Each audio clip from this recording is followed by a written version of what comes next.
मंगलचरण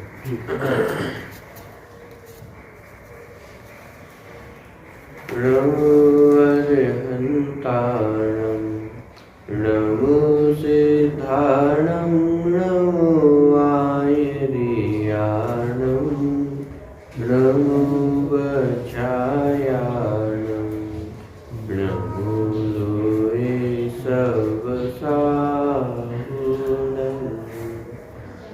मंगलम भगवान वीरो मंगलम गौतमो गणी मंगलम कुंद कुंदास्यो जैन धर्मोस्तु मंगलम सर्वमंगल मांगल्यम सर्वकल्याणकारकम प्रधानम सर्वधर्माणां जैनं जयतु शासनम् जीवम जीवम तपम जिनवर्वसेन जेन तीर्थम देविंद विंदवंदम वंदे तं सर्वदा शिरसा।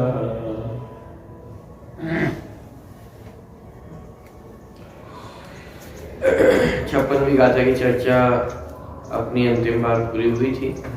थोड़ी सी और उसमें चर्चा करते हुए फिर 57वीं गाथा पे अपन आगे बढ़ेंगे। 56वीं गाथा का एक बार पाठ यहाँ से करते हैं। पृष्ठ क्रमांक 254 पे जी। माँ चेट्ठः माँ जम्पः माँ चेट्ठः माँ जम्पः माँ चिन्तः किं विजेन होइथिरो माँ चिन्तः किं विजेन होइथिरो अप्पा अप्पं मीरो अप्पा अप्पं मीरो इणमेव परं हवे क्षाणम् इणमेव परं हवे क्षाणम् काय तीर्थदातयो निमितिर चित्त होए निज भजो आपा माही आप रत सोय परम ध्याने में करते हो। निश्चय ध्यान के स्वरूप को स्पष्ट करते हुए वह ध्यान की प्रक्रिया किस प्रकार होती है इस बात को यहाँ पे स्पष्ट किया गया था। ध्यान के स्वरूप को स्पष्ट करते हुए जो पहली पंक्ति है उसमें यद्यपि व्यवहार नय से वर्णन किया गया है और व्यवहार नय में भी कौन से व्यवहार नय से? असद्भुत व्यवहार नय। असद्भुत व्यवहार में भी कौन सा? कहने में आता है। कितने भेद थे व्यवहार नय के?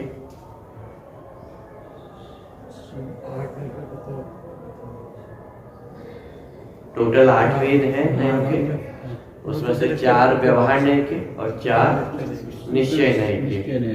तो व्यवहार नय के सद्भुत और असद्भुत इस प्रकार के 2 भेद, उसमें भी एक एक के उपचरित और अनुपचरित।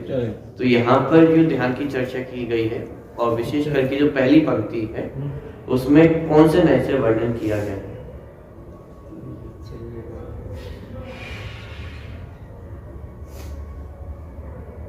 साक्षात शुद्ध निश्चय नहीं की तो बात ही नहीं। अनुपचरित असद्भुत व्यवहार नय दूसरे नंबर का नय होगा 4 नंबर। अनुपचरित असद्भुत व्यवहार नय। असद्भुत क्यों? क्योंकि ये चीजें आत्मा की सत्ता से बाहर है। माँ चेट्टः कि कोई चेष्टा नहीं करना है। माँ जम्पः कि कुछ बोलना नहीं है। माँ चिंतः कुछ सोचना नहीं। तो ये बोलने की चलने की जो भी क्रियाएं हैं ये सब शरीर की क्रियाएं हैं और शरीर आत्मा की सत्ता से बाहर है, इसलिए असद्भुत में। लेकिन ये सारी चीजें शरीर की मर्यादा में, शरीर से बाहर नहीं है, इसलिए अनुपचरित का प्रयोग किया। अनुपचरित असद्भुत व्यवहार नय। पहली पंक्ति में अनुपचरित असद्भुत व्यवहार नय से ध्यान के स्वरूप को स्पष्ट किया अथवा इसको ऐसा कहे कि हमारे कर्तव्य को स्पष्ट किया कि क्या करने योग्य है। अब क्या करने योग्य में ये बताया कि कुछ भी नहीं करना है। कि ना कोई चेष्टा करनी है, ना कुछ बोलना है और ना कुछ सोचना है। फिर ये बात समझ नहीं आती कि यदि ये कुछ भी नहीं करना है तो फिर क्या करना है? फिर ये भी तो करना हो गया ना। कुछ नहीं करना भी तो करना ही है, पॉइंट पकड़ में आ रहा है। करने का बहुत बने। हाँ, यदि हम इनको नहीं करने जाएंगे तो वो भी तो कुछ करना हो जाएगा ना। देखिए मूल बात तो ये कि व्यवहार न्याय का कथन है, ये इसी बात को स्पष्ट कर रहा है कि एक द्रव्य दूसरे द्रव्य को तो वैसे भी कुछ करता नहीं है। यहाँ पे जिन चीजों का वर्णन किया, हमारे शरीर की क्रिया, वचनों की क्रिया अथवा मन की क्रिया, वास्तव में तो आत्मा इन पर द्रव्य का कर्ता है ही नहीं, है ही नहीं। स्वयं का भी नहीं। लेकिन अपने विकल्पों में जो हम इन पर द्रव्य के कर्ता बनते हैं, शरीर की क्रियाओं के कर्ता, वचनों की क्रिया के कर्ता, मन की क्रियाओं के कर्ता, तो जो एकत्व ममत्व कर्तृत्व और भोक्तृत्व इन क्रियाओं के साथ है, उन क्रियाओं के निषेध की बात यहाँ पर की गई है। वास्तव में तो कर्ता है ही नहीं, लेकिन जो कर्तृत्व बुद्धि अपने अंदर बैठी हुई है, उस कर्तृत्व बुद्धि पर कुठाराघात यहाँ पर किया गया है। और ये स्पष्ट किया कि ना कुछ चेष्टा करनी है, ना कुछ बोलना है और ना कुछ सोचना है। तो फिर क्या करना कि जो हो रहा है उसकी ज्ञाता दृष्टा रहना है। ज्ञाता दृष्टा रहना है, ये भी करने की भाषा में नहीं कहा जा रहा है कि ज्ञाता बनो करो। ज्ञाता है, वो ज्ञाता ही रहना है, उसमें भी कुछ करने की गुंजाइश नहीं है। जो है वो रहना है, जो जैसा जानने में आ रहा है वो सब जानने में आ रहा है। जैसे कि उत्कृष्ट उदाहरण अनंत सिद्ध भगवान, उनके केवल ज्ञान में सब कुछ झलक रहा है, एक एक को जानने भी नहीं जा रहे हैं। और ये ज्ञान का सहज स्वभाव है, तो उसका कार्य तो जानना है, तो जानने का ही निरंतर उसके जानने का कार्य है। वो जानने का कार्य कभी भी बंद होने वाला नहीं है। लेकिन क्योंकि संसार दशा में राग द्वेष की जो परिणति है वो काम कर रही होती है, तो एक एक पर द्रव्य के साथ हमारा जुड़ाव होता है, चाहे वो राग रूप हो या द्वेष रूप हो, लेकिन उस पदार्थ के प्रति हमारा जुड़ाव होता है और उसके कारण फिर हमारी सारी क्रियाएं होती है। शारीरिक क्रिया फिर उसके अनुरूप होती है, वचनों की क्रिया उसके अनुरूप होती है और मन के विकल्प भी उसके अनुरूप होते हैं। किसी के प्रति राग होगा तो शरीर से भी उसके प्रति राग जैसी क्रियाएं होंगी, वचनों में भी उसके लिए मधुर शब्द होंगे और मन में भी उसके लिए कुछ अच्छे विकल्प होंगे। द्वेष होगा तो इसके बिल्कुल विपरीत होगा। माने ये शारीरिक क्रियाएं, ये सब इनका प्रारंभ कहाँ से हो रहा है कि हमारे अंदर में बैठी हुई जो राग द्वेष की परिणति है, और वो राग द्वेष क्यों होते हैं? क्योंकि अंतर में एकत्व ममत्व कर्तृत्व और भोक्तृत्व की बुद्धि बैठी हुई पर द्रव्य में। तो इसलिए यहाँ पे माँ चिट्ठा, माँ जंपा, माँ चिंता कह करके उस एकत्व ममत्व कर्तृत्व भोक्तृत्व बुद्धि पे प्रहार किया गया है। जब तक वह नहीं जाएगी तो तब तक ये सहज दशा प्राप्त होने वाली नहीं है। ठीक है। दूसरी बात ये है कि प्रश्न तो ये खड़ा होगा ही कि जब एक द्रव्य दूसरे द्रव्य का कर्ता नहीं है, तो जब मैं बोलने का कर्ता नहीं हूं तो नहीं बोलने का कर्ता कैसे हो सकता हूं? पॉइंट पकड़ में आ रहा है? और इसकी आप उत्कृष्ट उदाहरण देखें तो अनंत भगवान जो तीर्थंकर भगवान होते हैं, उनकी दिव्य ध्वनि कीर्ति है। दिव्य ध्वनि कीर्ति है, लेकिन दिव्य ध्वनि का विकल्प कितना है? 1% विकल्प हो जाए तो संसारी हो जाए। रच मात्र भी विकल्प नहीं है। अरे दिव्य ध्वनि का विकल्प रच मात्र भी नहीं है, लेकिन दिव्य ध्वनि उनकी कीर्ति बिना रहती नहीं है। अरे इससे हमें समझ में आता है जिस द्रव्य का जो परिणमन जैसा होना है वह तो उस समय वैसा होगा ही होगा। 254 की तीर्थंकर भगवान का विहार होता है तो वो बुद्धि पूर्वक ये सोचते होंगे कि अब मुझे यहाँ से विहार करना है, अब यहाँ से इस स्थान तक मैं विहार करूंगा। सारे कार्य उनके अबुद्धि पूर्वक ही हो रहे हैं, स्वयं भी सारे कार्य हो रहे हैं। दिव्य ध्वनि का खेलना, विहार होना, ये सारे कार्य उनके सहज ही हो रहे हैं, उनके पीछे उनके विकल्प का जुड़ान नहीं है। तो इससे हमें समझ में आता है शरीर की क्रिया हो, वचन की क्रिया हो, अथवा मन के विकल्प हो, ये सब अपनी योग्यता से होते। माने मैं सोचूं कि मैं अपने अनुसार कर लूं, नहीं संभव। तो लाख प्रयास करने पर भी वो कार्य ना हो, और जब वह कार्य होना हो तो बिना सोचे भी, बिना विकल्प किए भी वे कार्य हो जाती। अरे सबसे पहले तो ये बात समझना पड़ेगी कि शरीर की क्रियाओं का, वचनों का अथवा मन के विकल्पों का भी करता मैं नहीं। कितने विकल्प आप सोच सोच के करते हैं? अरे विकल्प उत्पन्न होता है और उसको हम जानते हैं। जानने का काम। विकल्प कर सकते हैं क्या? नहीं। 24 घंटे में कितने विकल्प होते हैं? उनमें से कितने विकल्प आपने बुद्धिपूर्वक किए? एक भी नहीं। भोजन करने का विकल्प बुद्धिपूर्वक करते हैं? जब मिलना है तभी मिलेगा, या जब होना होता है तभी होता है? कितनी बार ऐसा होता है कि बहुत तेज भूख लग रही हो और फिर एकदम से कुछ मन पलट जाए, नहीं कोई तो फिर खाने की इच्छा नहीं होती है। अब बोलो ये किसने किया? कुछ देर पहले तक बहुत खाने की इच्छा थी और एकदम से मन पलट गया, क्यों हुआ ऐसा? ये तो कर लो पहले। और एक एक विकल्प भी पूर्णतः स्वतंत्र है, वो भी हमारे अधीन नहीं है। तो जब एक द्रव दूसरे द्रव का कर्ता नहीं है, तो फिर आचार्य ने यहाँ पे ये पंक्तियां ही क्यों लिखी कि माँ चिट्टः, माँ जपः, माँ चिंतः? वो भी ध्यान के स्वरूप को स्पष्ट करते हुए ये पंक्तियां लिख रहे हैं कि शरीर से कुछ नहीं करना है, वचनों में कुछ नहीं बोलना है और मन से कुछ भी सोचना नहीं है। कि आचार्य को नहीं पता कि एक द्रव दूसरे द्रव का कर्ता नहीं है? कि अरे आचार्य को ये सारी बातें ख्याल में है, तो फिर आचार्य ने ये पंक्तियां क्यों लिखी?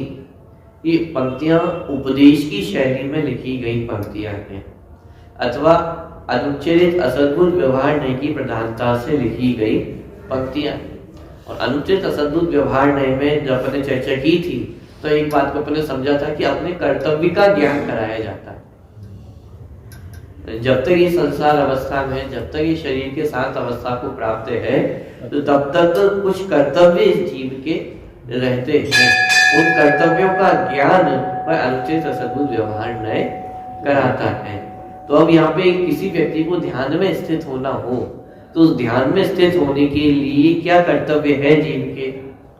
कि माँ चिट्टः, माँ जपः, माँ चिंतः। तो बुद्धिपूर्वक यहाँ पे आचार्य ने हमारा ध्यान आकर्षित किया है, क्योंकि ध्यान में सबसे ज्यादा बाधक कौन बनते हैं? ये तीन चीजें बनती हैं, शरीर की क्रिया, वचनालाप और मन के विकल्प। तो आचार्य ने यहाँ पे ध्यान आकर्षित कराया कि बुद्धिपूर्वक पहले प्रयास क्या करो, कुचेष्टाओं से बचो, कुवचनों से बचो, कुविकल्पों से बचो।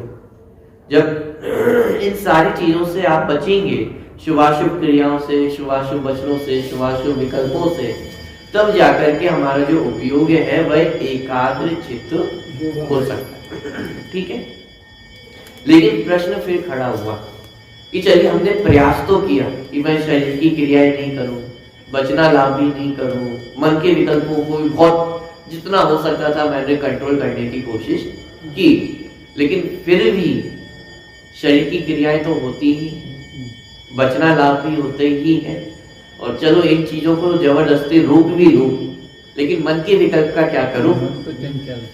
मन के विकल्प तो निरंतर ही उत्पन्न हो रहे हैं।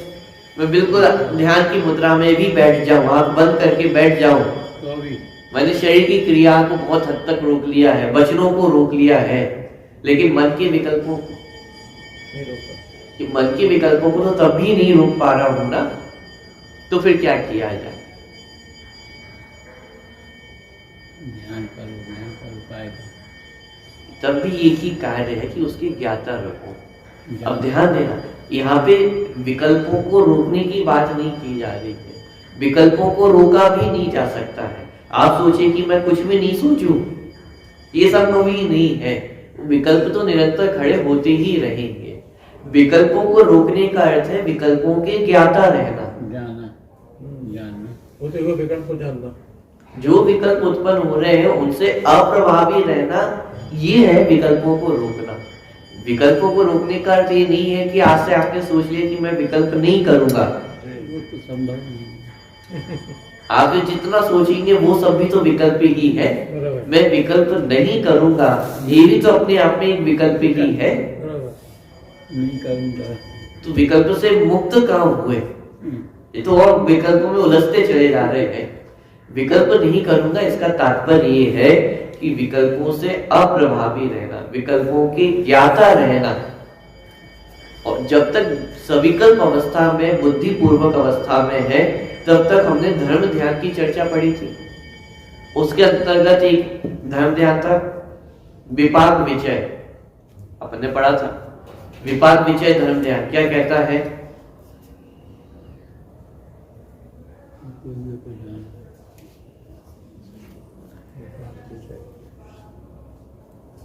धर्म ध्यान के स्वरूप के अंतर्गत अपन ने भेद पढ़े थे, आज्ञा विचय, विपाक विचय।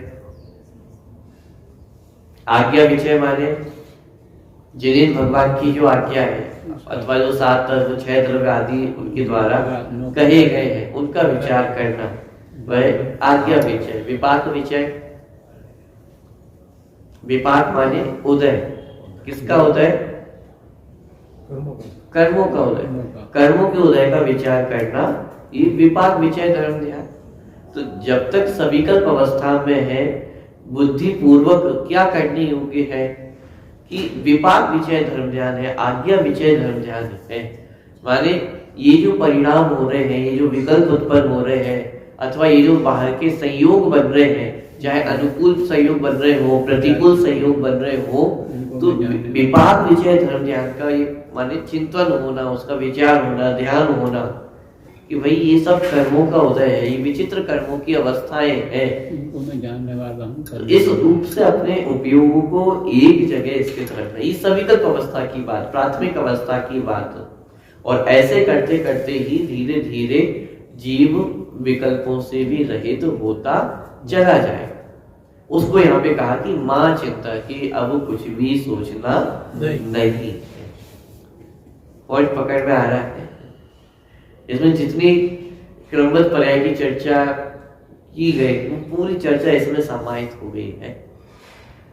माने करना है कि नहीं करना है, क्या करना है, कर सकते नहीं है लेकिन फिर भी आचार उपदेश दे रहे हैं कि नहीं करना है। बहुत सारे प्रश्न खड़े हो सकते हैं। समाधान एक ही है कि वास्तव में तो एक द्रव्य दूसरे द्रव्य का अकर्ता ही है, एक द्रव्य दूसरे द्रव्य का कर्ता नहीं है। लेकिन समस्या यहाँ खड़ी हुई कि कर्ता नहीं है लेकिन कर्ता बनता है। मैं शरीर का कर्ता नहीं हूं लेकिन मैं अपने आप को शरीर का कर्ता मानता तो हूं ना। और ये भ्रम भी उत्पन्न हो जाता है कि मैंने कोई विकल्प किया, शरीर में वैसी क्रिया होगी, मैंने सोचा हाथ उठा दूं, हाथ उठ गया, तो ये भ्रम और पुष्ट हो जाता है कि मैं पर द्रव्य का कर्ता हूं। तो इसलिए फिर आचार्य को उपदेश भी इस शैली में देना पड़ा कि अभी तक ये शरीर के कर्ता बनते थे कि अब शरीर के कर्ता मत बनो, अब शरीर की क्रिया मत करो, वचनों की क्रिया मत करो, मन के विकल्प मत करो। क्यों? क्योंकि भाषा में यही समझ में आएगी ना। ध्यान के नाम पर आपको बोला जाए कि ध्यान करना है तो कौन सी भाषा आपको समझ में आएगी? आत्मा आत्मा में स्थित हो जाए, ये भाषा आपको समझ में आ रही है? या मन की क्रिया नहीं करना है, वचनों की क्रिया नहीं करना है, ध्यान की क्रिया नहीं करनी है, ऐसे हाथ पर हाथ रख के बैठ जाना है, ये भाषा आपको समझ में आती है? तो ये आचार्य की मजबूरी रही कि भाई जो व्यक्ति जिस भाषा में समझ सकता है उसको उस भाषा में समझाया जाएगा। ध्यान को भी शरीर के आधार से समझाया जा रहा है कि शरीर की क्रियाओं का नहीं करना, इसका नाम ध्यान है। पॉइंट पकड़ में आ रहा है?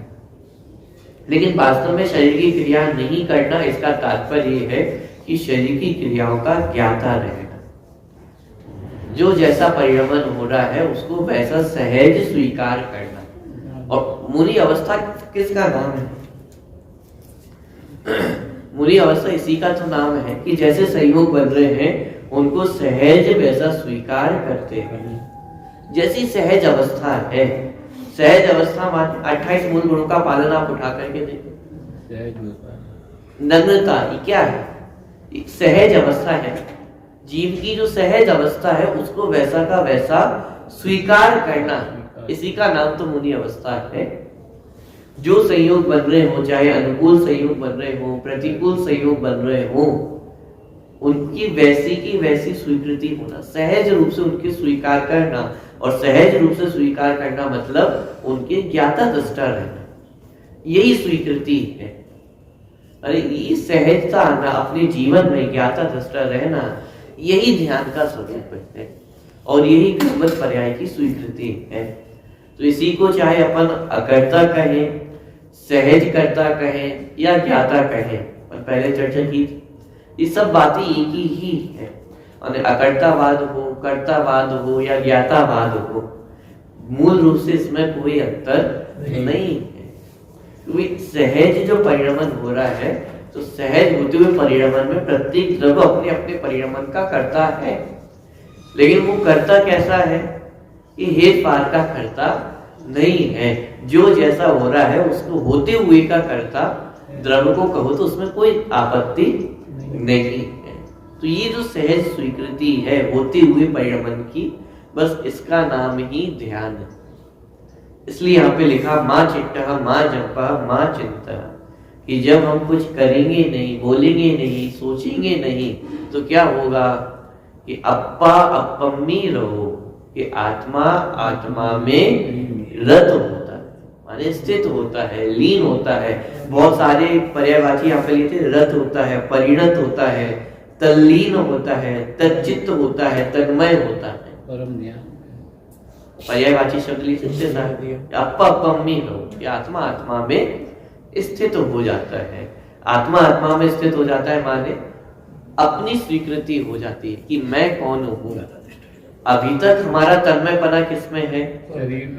शरीर में तन्मयपना है कि मैं इस शरीर रूप हूँ। अब वो तन्मयपना किसमें हो गया है? स्वयं में हो गया है। जहां होना चाहिए था वहां हो गया है। सरल भाषा में कहा जाए, अभी तक तन्मयपना कहाँ है? जहां नहीं होना चाहिए वहां पे तन्मयपना। माने किसी दूसरे के घर को यदि अपना मान करके बैठ जाए तो क्या होगा?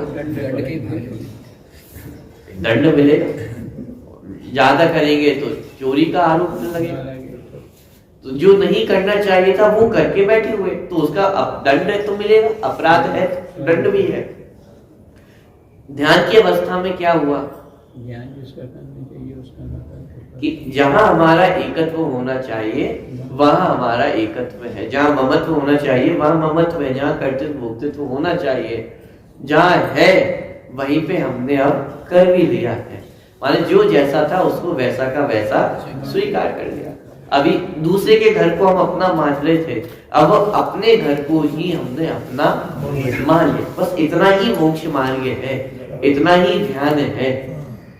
आगे चर्चा की थी, जो विशेषण हमारे पर्यायवाची लिए थे सारे, तो उसमें क्या बात है? मोक्ष मार्ग भी यही है, आत्मा का ध्यान भी यही है, स्व संवेदन की अवस्था यही है, पंचाचार यही है, 28 मूल गुण यही है। जो आप कहना चाहो वो सब यही तो है। क्या? जो जैसा है उसको वैसा स्वीकार करना, आत्मा का आत्मा स्थित होना, आत्मा का आत्मा में तल्लीन होना, जहां उपयोग होना चाहिए वहां उपयोग स्थित हो गया है। इसी का नाम ये मोक्ष मार्ग की पूरी अवस्था है। पर्यायवाची नाम अपन ने पिछली कक्षा में पढ़े थे, एक बार मैं पुनः उनको रिपीट कर रहा हूं। तो ये जो पूरा प्रकरण है वो एक बार आपको ख्याल में आएगा। 255वें नंबर का पेज है, अंतिम पैराग्राफ। ऊपर के पैराग्राफ में परम ध्यान की जो पूरी चर्चा है, माने किस प्रकार शुभाशुभ क्रिया वचन और विकल्प इन सब का त्याग करके जीव आत्म स्वरूप में स्थित होता है, उसकी चर्चा यहाँ पे की। फिर उसी का वर्णन यहाँ पे किया कि उसी के पर्यायवाची वही पर ब्रह्म स्वरूप है, वही परम विष्णु स्वरूप है, वही परम शिव स्वरूप है। माने जो इन शब्दों का प्रयोग माने वर्तमान समय में प्राय जो अन्य मत है उसमें अधिक होता है, माने भगवान के रूप में भी उनको पूज्य कहा गया है। जिनागम में भी इन शब्दों का प्रयोग किया गया, भरपूर प्रयोग किया गया है, और उनका जो अर्थ है उसको देखते हुए यहाँ पे स्पष्ट किया जा रहा है, जो ध्यान की अवस्था को जीव प्राप्त हुआ है, मोक्ष मार्ग को प्राप्त हुआ है, वही परम ब्रह्म स्वरूप है, वही विष्णु स्वरूप है, वही परम शिव रूप है, वही परम बुद्ध स्वरूप है, वही परम जिन स्वरूप है। मूल रूप से वर्तमान में जितने भगवान की कल्पना अन्य अन्य देवी देवताओं में की जाती है, उनका निराकरण करते हुए यहाँ पे स्पष्ट किया जा रहा है। ब्रह्म दशा भी यही है, विष्णु दशा भी यही है, शिव रूप दशा भी यही है, बुद्ध रूप दशा भी यही है, और जिन स्वरूप दशा भी यही है। वही परम स्वात्मोक्ति लक्षण सिद्ध स्वरूप है, वही निरंजन स्वरूप है, वही निर्मल स्वरूप है, वही स्वसंवेदन ज्ञान है, वही परम तत्व ज्ञान है, वही शुद्धात्म दर्शन है। वे सब अलग अलग नाम है, तत्व ज्ञान, आत्म दर्शन, शुद्धात्म दर्शन, लेकिन ये सब एक ही चीज है। इसको यहाँ पे स्पष्ट किया जा रहा है। तत्व ज्ञान होना मतलब आत्म ज्ञान होना, आत्म ज्ञान होना मतलब तत्व ज्ञान होना। ऐसा आत्म दर्शन कब होगा? यानी जिसे आत्म ज्ञान है वही आत्म दर्शन है, जिसे तत्व ज्ञान है वही आत्म दर्शन है, वही स्वात्मोपलब्धि है। स्वात्मोपलब्धि माने आत्मा की उपलब्धि होना। तो आत्मा की उपलब्धि होना मतलब क्या? मैं आत्मा हूँ, स्वीकार करना, अपने कर्तव्य स्वीकार करना। जैसे छोटा बालक होता है और उसका जन्मदिन मनाया जाए, तो सबसे ज्यादा उसको इंतजार किस चीजों का रहता है? गिफ्ट मिलेगी, तो गिफ्ट की उपलब्धि होती है उससे। तो क्या ऐसे ही कोई आत्मा की उपलब्धि होगी? गिफ्ट मिलेगी, मोक्ष का गिफ्ट है। कि अरे यहाँ तो आत्मा ऑलरेडी उपलब्ध है। जन्मदिन के दिन तो गिफ्ट कहीं बाहर से आनी है, कोई लेकर के आएगा, वहां तो पराधीनता है। कदाचित यदि भूल गया तो वो गिफ्ट नहीं भी आए, लेकिन यहाँ पे तो उस परम तत्व की उपलब्धि ऑलरेडी है, बस उसकी ओर अब ध्यान आकर्षित किया गया है। ध्यान शब्द पकड़ में आ रहा। ध्यान माने क्या? कि जो ऑलरेडी है उसकी ओर उपयोग को डाइवर्ट किया गया, उपयोग को वहां लगाया गया है। जो है उसकी ओर ध्यान आकर्षित किया गया है, बस इसी का नाम ध्यान है।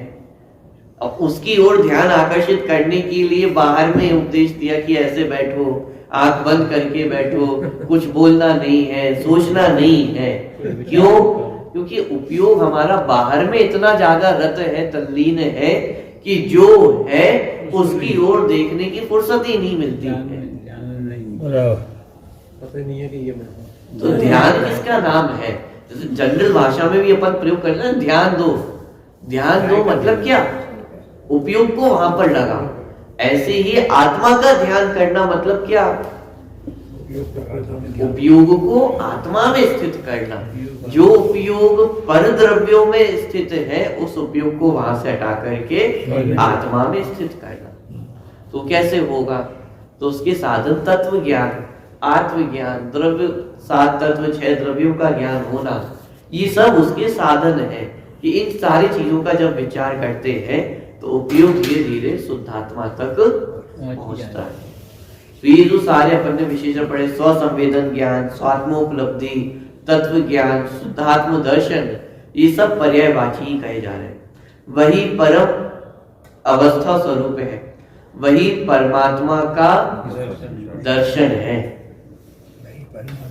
कौन सा परमात्मा का दर्शन है?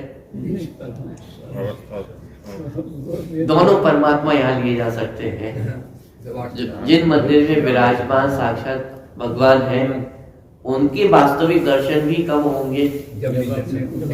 कि जब निज दर्शन हो, जब उपयोग आत्मा में स्थित होगा, कि वही वास्तव में परमात्मा दर्शन है। अभी तक जो हम दर्शन कर रहे हैं वो वास्तविक दर्शन तो नहीं है। क्यों? क्योंकि यदि वास्तविक दर्शन होते तो फिर भगवान में हमें सुख दिखाई देता ना। जिस मार्ग पे वो चले हैं उस मार्ग में हमें सुख दिखाई देता। दर्शन माने क्या? दर्शन माने देखना होता है ना। तो जैन भगवान में आपको क्या दिख रहा है? यदि सुख दिख रहा होता तो हम भी तुरंत उस मार्ग पे जाते या नहीं जाते? एक बार उदाहरण दिया था आपको कि कोई करोड़पति व्यक्ति है और यहाँ आकर के आपको एक नोटिस दिया जाए कि भाई कल एक क्लास लगेगी जिसमें एक करोड़पति व्यक्ति आएगा और वो आपको करोड़ रुपए कमाने की ट्रिक बताएगा। एक दिन में 1 करोड़ रुपए कमाने की ट्रिक, और बिल्कुल एकदम सर्टिफाइड है, बिल्कुल सत्य है, गवर्नमेंट प्रमाणित है, ऐसा व्यक्ति है और एक दिन में 1 करोड़ रुपए कमाने की ट्रिक वो आपको बता करके जाए। तो बोले कितने लोग कल यहाँ नहीं आएंगे? अब आएंगे और दूसरों को भी लाएंगे। पहले आ जाएंगे। जिनको पैसे की लालसा थोड़े लेट तो हो जाएंगे, निकलते निकलते घर से निकलते थोड़ा लेट हो गए, क्या होगा? ठंड बहुत अधिक है, सब गुण हो जाएगी, वो सारी चीजें गुण हो जाएंगी। क्यों? अब ना क्योंकि वहां हमने दर्शन किए हैं, उस करोड़पति व्यक्ति के दर्शन किए हैं ना। दर्शन किए मतलब उसमें हमें करोड़ रुपए दिखाई दे रहे, सुख दिखाई दे रहा है। ऐसे ही क्या परमात्मा के दर्शन हमने किए हैं? कि परमात्मा दर्शन हो तो परमात्मा में जो सुख है, परमात्मा अवस्था में जो सुख है और परमात्मा बनने के मार्ग में जो सुख था वो हमें दिखाई दे रहा है या नहीं दे रहा है? दिखाई दे रहा होता तो ये सारी क्रियाएं तुरंत तो होती, और नहीं दिखाई दे रहा है उसका प्रमाण तो ये है ही ना कि अभी भी हम संसार में भटक रहे हैं, अभी भी वही राग द्वेष की क्रियाकलाप, वो सारी चीजें वैसी की वैसी ही चल रही हैं। इसका मतलब डेली हम भगवान को देख तो रहे हैं लेकिन देखते हुए भी उनको हम नजरअंदाज ही कर देते हैं, अनदेखा ही तो कर रहे हैं। शब्द थोड़ा कठिन हो सकता है, कठोर हो सकता है, लेकिन जिन्हें भगवान को देखते हुए भी हम उनको देख नहीं रहे, उनके दर्शन हमने नहीं। तो वही परमात्मा का दर्शन है।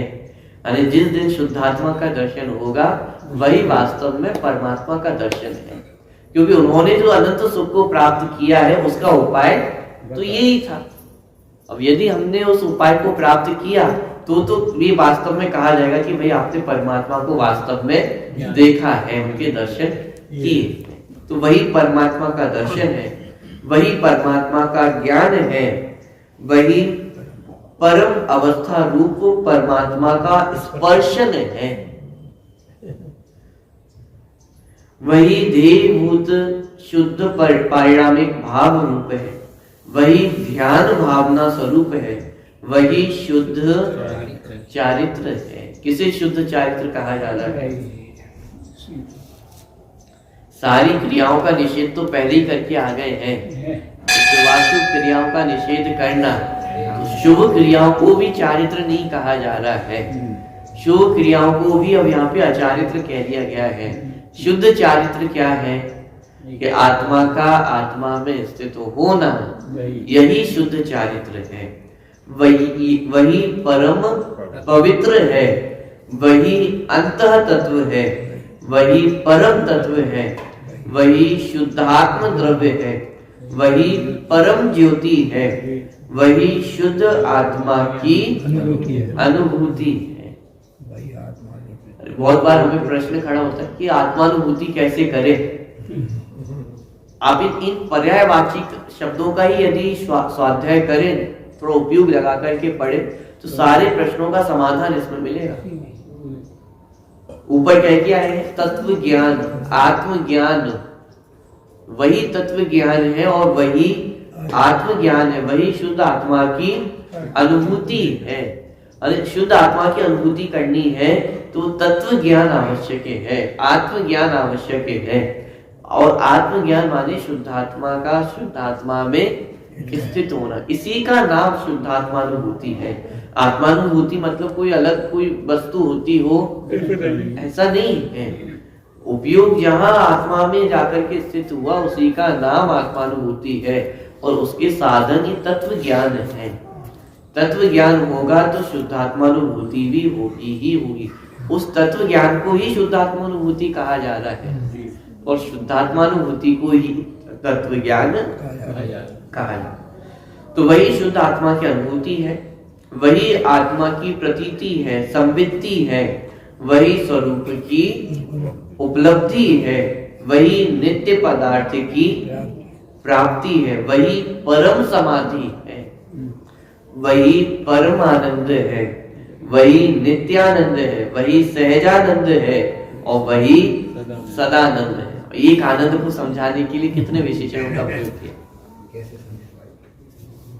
वही माने आनंद के स्वरूप को भी स्पष्ट किया कि वास्तविक आनंद कैसा है, कि जो आनंद परमानंद हो, नित्यानंद हो, सहजानंद हो और सदानंद हो, वही आनंद वास्तव में आनंद है।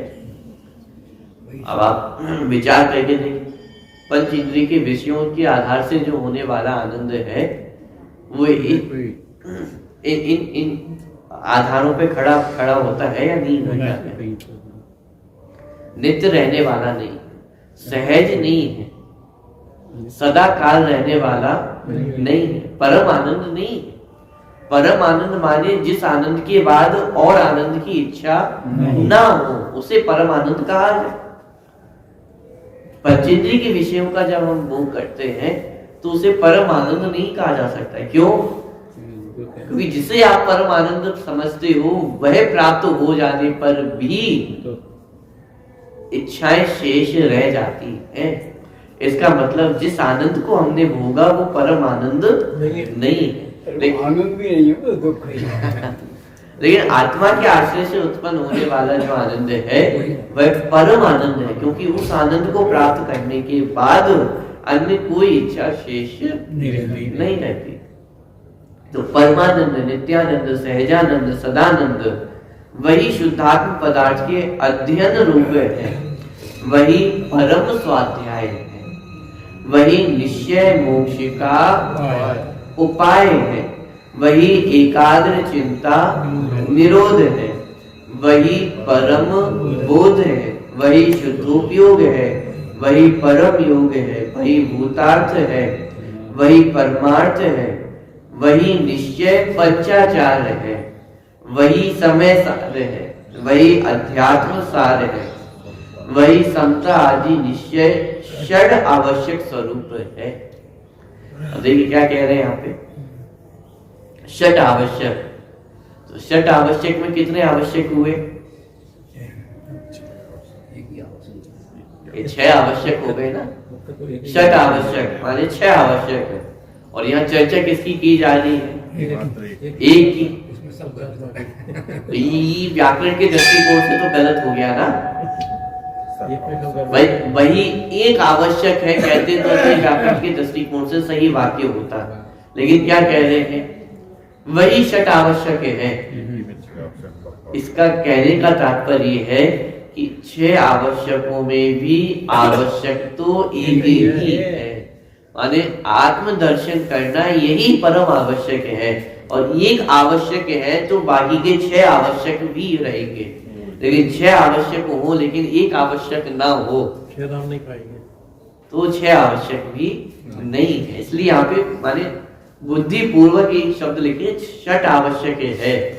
ऊपर भी लिखा वही पंचाचार है। तो 5 चीजें हैं या एक चीज है? एक शुद्धात्मा का शुद्धात्मा में स्थित होना, उसमें पंचाचार आ गए हैं, उसमें 28 मूल गुण आ गए हैं, उसी में षट आवश्यक आ गए हैं। तो वही निश्चय षट आवश्यक स्वरूप है, वही अभेद रत्नात्रय स्वरूप है। रत्नात्रय में भी 3 है, सम्यक दर्शन, सम्यक ज्ञान और सम्यक चारित्र। तो ये 3 चीजें हैं या एक है? कि वही रत्नात्रय में है। माने शुद्धात्मा का शुद्धात्मा में स्थित होना, उसमें तीनों रत्नात्रय समाहित हो जाते। वही अभेद रत्नात्रय स्वरूप है, वही वीतराग सामायिक है, वही परम शरण उत्तम मंगल है। किसने उत्तम मंगल शरण है? एक ही है। छोटे में तो पढ़ाया जाता है 4 मंगल है, 4 शरण है, 4 उत्तम है। और आप कह रहे हैं एक ही है समाहित होगा उसमें। कि वास्तव में तो एक ही मंगल है, एक ही उत्तम है, एक ही शरण है, एक ही सुख को देने वाला है। माने इस तीन लोक में यदि मुझे कोई सुख दे सकता है तो वह कौन है? मैं ही हूँ। निज शुद्धात्मा के अलावा इस तीन लोक में कोई भी सुखी करने वाला नहीं है। ग्रहों की दशा सुधर जाएगी तो सुखी हो जाएगी, शनि का निवारण हो जाएगा तो सुखी हो जाएंगे, हवन कर लो, विधान कर लो। रुपयों की प्राप्ति हो जाएगी तो सुखी हो जाएंगे, मान सम्मान मिल जाएगा तो सुखी हो जाएंगे। तीन लोक में कोई भी जीव को सुखी करने वाला एकमात्र कौन है? मैं ही हूँ। तो निज शुद्धात्मा ही मंगल है, निज शुद्धात्मा से उत्तम और कोई भी नहीं है, और शरणभूत भी निज शुद्धात्मा ही है। इसलिए यहाँ पे लिखा वही परम शरण है, उत्तम है, मंगल है, वही केवल ज्ञान की उत्पत्ति का कौन कारण है? केवल ज्ञान की उत्पत्ति का। आप विचार तो करो, आचार्य स्वयं किसको कारण कह रहे हैं? केवल ज्ञान का कारण कौन है? निज शुद्धात्मा को ही केवल ज्ञान का कारण कहा जा रहा है। उपयोग आत्मा में स्थित हो, यही केवल ज्ञान का कारण है, अन्य और कोई भी केवल ज्ञान का कारण नहीं। वही केवल ज्ञान की उत्पत्ति का कारण है, वही समस्त कर्मों के क्षय का कारण है, वही निश्चय चतुर्विध आराधना है, वही परमात्मा की भावना है, वही शुद्धात्मा की भावना से उत्पन्न सुख की अनुभूति परम कला है, वही दिव्य कला है, वही परम अद्वैत है, वही परम अमृत रूप परम धर्म ध्यान है, वही शुक्ल ध्यान है। अब देखिए हमने दोनों ध्यानों को ले लिया, धर्म ध्यान को भी और शुक्ल ध्यान को भी।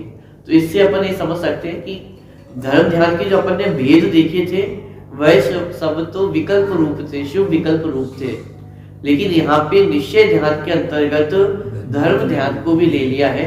तो इससे हमें समझ में आता है धर्म ध्यान का जो निश्चय वाला पक्ष है वह भी शुद्धात्मा का शुद्धात्मा में लीन होना, वही वास्तव में वो धर्म ध्यान का जो पक्ष है वो इसमें अपने समझ में आता है। तो वही परम धर्म ध्यान है और वही शुक्ल ध्यान है, वही रागादि विकल्प रहित ध्यान है, वही निष्कल ध्यान है, वही परम स्वास्थ्य है।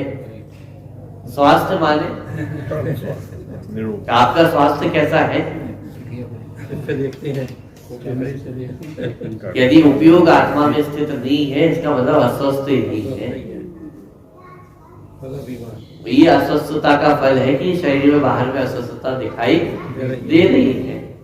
ये अस्वस्थता कब जाएगी? जब जीव स्व में स्थित होगा, स्वस्थ होंगे, स्व में स्थित होंगे तो स्वास्थ्य परम स्वास्थ्य रूप दशा प्राप्त होगी। परम स्वास्थ्य दशा किसको प्राप्त है? अनंत सिद्ध भगवान तो परम स्वास्थ्य अवस्था में स्थित है। देखिए तो वही परम स्वास्थ्य है, वही परम वितरागपना है, वही परम साम्य है, वही परम एकत्व है, वही परम भेद ज्ञान है, वही परम समरसी भाव है। कुछ शब्द यहाँ पे लिए, वीतरागता, साम्यता, एकत्वपना, साम्यपना, समरसीपना। कहने का तात्पर्य है कि राग द्वेष से रहित अवस्था है। जब आत्मा आत्मा में स्थित हुआ है उस समय वह जीव ना किसी से राग कर रहा है और ना किसी से द्वेष कर रहा है। बस यही परम उत्कृष्ट वीतरागता है, यही साम्यता है, यही समरसीपना है। इत्यादि समस्त रागादि विकल्प उपाधि से रहित परम आह्लाद रूप एक सुख जिसका लक्षण है, ऐसे ध्यान रूप निश्चय मोक्ष मार्ग के वाचक अन्य भी पर्यायवाची नाम परमात्म तत्व के ज्ञानियों द्वारा जानने योग्य है। किसके पर्यायवाची चल रहे हैं? निश्चय मोक्ष मार्ग के वाचक। और निश्चय मोक्ष मार्ग के वाचक शब्दों में सब कुछ ले लिया है। वही शुद्धात्मा है, वही तत्व ज्ञान है, वही समरसी भाव है, वही केवल ज्ञान की उत्पत्ति का कारण है। सब कुछ उसमें सम्मिलित कर लिया गया है। और निश्चय मोक्ष मार्ग क्या है? शुद्धात्मा का उपयोग आत्मा में स्थित होना। अप्पा अप्पम्मी रहो, आत्मा आत्मा में स्थित हो।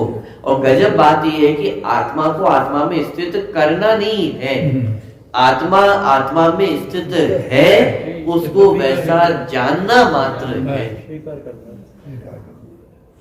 आत्मा अलग होता, दूसरा आत्मा होता, दोनों को एक दूसरे में स्थित करना होता तो फिर भी ये बहुत कठिन कार्य हो जाता।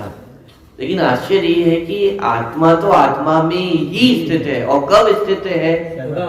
सदाकाल स्थित है। अरे घोर मिथ्यात्व की अवस्था में भी आत्मा तो आत्मा में ही स्थित है। बस उसको जानना है, उसको पहचानना है। और इसी का अर्थ है परम ध्यान की अवस्था। इसी का नाम निश्चय मोक्ष मार्ग है, इसी का नाम सुख है, इसी का नाम स्वास्थ्य है, इसी का नाम स्वाध्याय है, इसी का नाम तत्व ज्ञान है, इसी का नाम आत्मा की उपलब्धि है। आप जो नाम देना चाहो, आचार्य ने तो इतनी बड़ी लिस्ट खोल के रख दी है। ये सब शब्दों के खेल है। कहने का तात्पर्य आप समझिए, आचार्य यहाँ पे कितनी बड़ी प्रेरणा दे रहे हैं। करने योग्य कार्य एकमात्र एक ही है। आप देखिए, एक एक जो पर्यायवाची शब्द दिया गया है, एक एक पर्यायवाची शब्द से एक एक मत खड़ा किया जा सकता है। एक एक नया मत, एक एक नई नई मान्यता वो खड़े किए जा सकते हैं। आचार्य ने उन सब को एक साथ रख के स्पष्ट कर दिया है कि सारी चीजें एक ही है।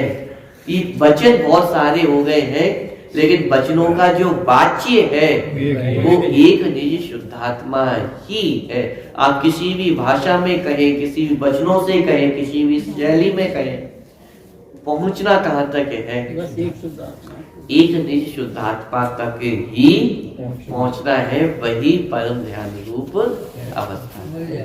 नंदी सोत स्वरूपी अविनाशी में आत्म स्वरूप, सहजानंदी सोत स्वरूपी अविनाशी में आत्म स्वरूप, सहजानंदी सोत स्वरूपी अविनाशी